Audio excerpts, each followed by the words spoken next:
제가 처음 그 사람을 만난 건 2022년 봄이었습니다. 그는 저의 오래된 지인이었습니다. 10년 넘게 알고 지낸 사이였어요. 가끔 같이 밥도 먹고 명절이면 안부도 나누던 사람이었습니다. 어느 날 그가 전화를 했습니다. 요즘 어떻게 지내냐고, 퇴직하고 나서 심심하지 않냐고. 그 말이 그렇게 따뜻하게 들릴 수가 없었습니다. 퇴직 후 집에만 있으니 외로웠거든요. 그는 조심스럽게 말을 꺼냈습니다. 자기가 요즘 좋은 투자처를 하나 알게 됐다고, 월에 10% 수익이 나온다고. 처음에는 저도 웃었습니다. 말도 안 된다고 했습니다. 그런데 그가 이렇게 말했습니다. 형, 나 거짓말 안 해. 나도 이미 3천만 원 넣었어. 매달 300만 원씩 들어오고 있다고. 저는 그 순간 귀가 열렸습니다. 매달 300만 원. 그 말이 머릿속에서 떠나지 않았습니다. 마이너스. 사실 저는 퇴직 후 돈 걱정이 많았습니다. 국민연금은 나오지만 한 달에 90만 원 남짓이었습니다. 집이 있어서 큰 걱정은 없다고 생각했지만 몸이 아프면 어쩌나, 자식들에게 폐를 끼치면 어쩌나 그런 생각이 늘 마음 한켠에 있었습니다. 그래서인지 그 말이 더 크게 들렸습니다. 월 10%.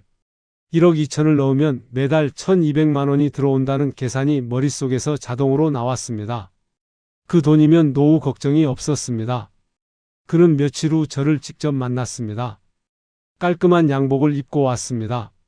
태블릿을 꺼내서 수익 그래프를 보여줬습니다.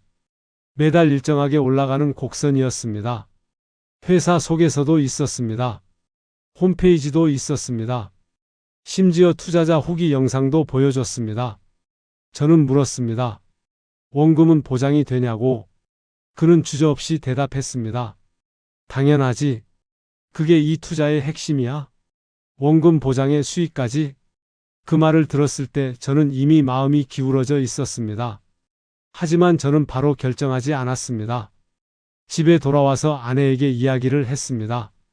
아내는 단호했습니다. 하지 말라고 했습니다. 그런 거 다 사기라고 했습니다. 저도 속으로는 알고 있었습니다. 그런데 그 친구가 계속 연락을 했습니다. 이번 달에도 수익이 들어왔다고. 본인 통장 사진을 찍어서 보내줬습니다. 숫자가 선명하게 찍혀 있었습니다. 저는 흔들렸습니다. 그리고 결국 이런 생각을 했습니다. 조금만 넣어보자. 3천만 원만. 한두 달 보고 진짜면 더 넣고 아니다 싶으면 빼면 되지 않나? 그게 시작이었습니다. 3천만 원을 입금했습니다. 그달 말 정말로 돈이 들어왔습니다.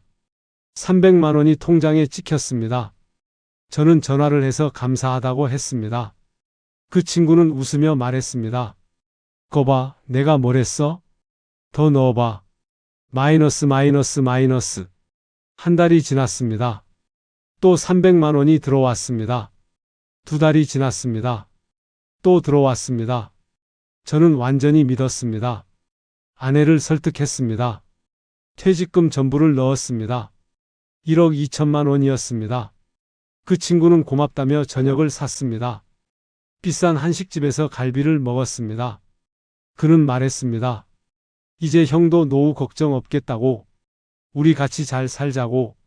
저는 그 말이 진심인 줄 알았습니다. 마이너스. 입금한 지 나흘이 지났습니다. 갑자기 그 친구 전화가 안 됐습니다. 처음엔 바쁜가 보다 했습니다. 하루, 이틀?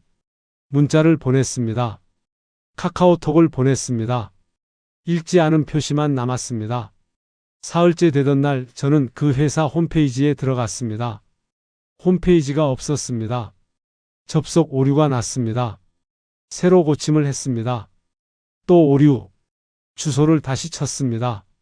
없는 페이지였습니다. 저는 그 자리에서 손이 떨렸습니다.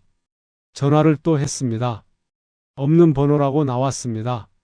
저는 경찰서로 달려갔습니다. 피해 신고를 했습니다. 담당 형사는 저를 보더니 한숨을 쉬었습니다.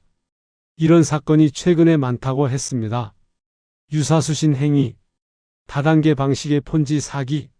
처음 몇 달은 수익처럼 보이게 돈을 돌려주고 큰 돈을 입금받은 뒤 잠적하는 수법이라고 했습니다. 저는 물었습니다. 돈을 찾을 수 있냐고. 형사는 조심스럽게 대답했습니다. 피의자를 잡아야 하는데 이런 경우 자금 회수가 쉽지 않습니다. 그 말이 귀에 들어오는데 머릿속이 하얘졌습니다. 1억 2천만 원. 35년의 땀이었습니다. 마이너스. 집에 돌아왔습니다. 아내가 기다리고 있었습니다. 저는 말을 못했습니다. 아내가 제 얼굴을 보더니 그대로 주저앉았습니다. 그날 밤 아내와 저는 아무 말도 하지 않았습니다. 밥도 먹지 않았습니다. 제가 먼저 말했습니다. 미안해. 아내는 울지 않았습니다. 그냥 제 손을 잡았습니다. 그게 더 힘들었습니다. 그 이후로 몇 달이 흘렀습니다. 저는 자책을 많이 했습니다. 왜 믿었을까? 왜 아내 말을 듣지 않았을까? 내가 욕심이 많았던 것인가? 그러다 어느 날 뉴스를 봤습니다. 저처럼 당한 피해자가 전국에 수백 명이라는 기사였습니다. 피해 총액이 수십억이었습니다. 제 친구라고 생각했던 그 사람도 사실은 조직의 중간 모집책이었다고 했습니다. 그도 피해자일 수 있었습니다. 아니면 공범이었을 수도 있었습니다. 저는 지금도 모릅니다. 다만 한 가지는 압니다. 월 10% 수익은 세상에 없습니다. 마이너스. 여러분께 부탁드립니다. 지인이 투자를 권유하면 일단 멈추십시오. 아무리 믿는 사람이어도, 아무리 오래 알고 지낸 사람이어도 돈이 걸린 문제에서는 반드시 확인해야 합니다. 금융감독원 홈페이지에서 등록된 금융사인지 꼭 확인하십시오. 원금 보장이라는 말은 법적으로 허가받은 예금 상품 외에는 불가능합니다. 그 말이 나오는 순간 사기를 의심하십시오. 수익률이 월 5%를 넘으면 그건 정상적인 투자가 아닙니다. 세계 최고의 투자자도 연 20%를 넘기 힘듭니다. 월 10%는 수학적으로 불가능한 약속입니다. 마이너스. 저는 지금 많이 회복했습니다. 자식들이 도와줬습니다. 아내가 버텨줬습니다. 소박하지만 다시 일을 시작했습니다. 경비 일을 합니다. 많이 벌지는 못해도 내 손으로 번 돈은 확실합니다. 그게 더 값집니다. 마지막으로 한 말씀만 드리겠습니다. 저는 이 이야기를 하는 것이 부끄럽기도 하고 아직도 그날이 생각나면 가슴이 먹먹합니다. 하지만 제 이야기가 누군가에게 닿았으면 합니다. 지금 비슷한 권유를 받고 흔들리고 계신 분, 이미 넣으셨는데 이상하다고 느끼시는 분, 제발 지금 당장 멈추시고 확인하십시오. 노후의 돈은 한 번 잃으면 되찾기가 너무 어렵습니다. 제가 그 증거입니다. 들어주셔서 감사합니다. 마이너스.